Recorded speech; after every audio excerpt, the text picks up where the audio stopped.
Sometimes we make dua for something so hard, but the dua doesn't get accepted, and the opposite happens.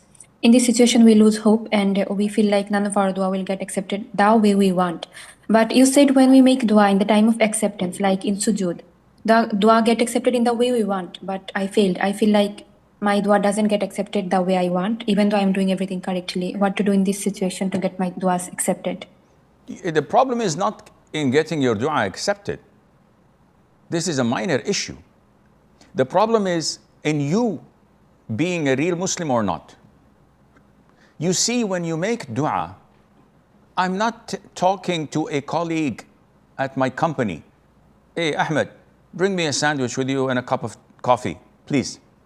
I'm asking you. This is a colleague. When I'm talking to my superior, my director, my supervisor, my CEO, I wouldn't say, get me a sandwich and black coffee, no milk, no sugar. I would say, I have a request, and I don't know if it's difficult or not, if it's possible or not, but still I'm gonna make it. I beg you to do the following things. If it's possible, there's no inconvenience. Now, my boss has the right to reject my request and say, you're crazy. Go and ask someone else. Go ask the coffee boy.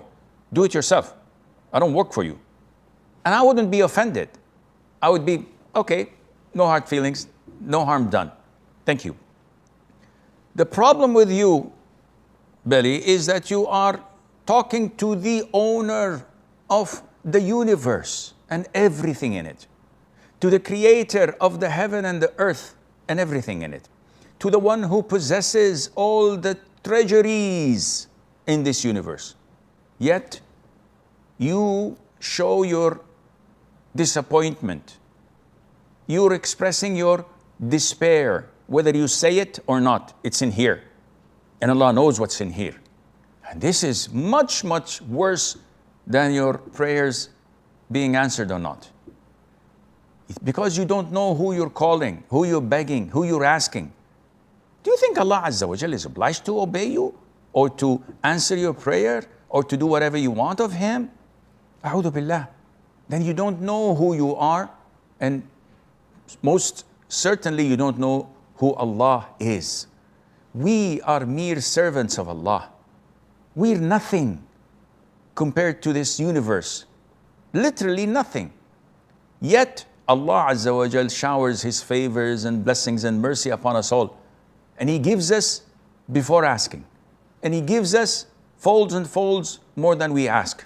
So when we once ask Him for something that He knows that it is not good for us, or that postponing it is better for us, or He tests us to see how we behave if it doesn't come as we want, we fail miserably? A'udhu billah.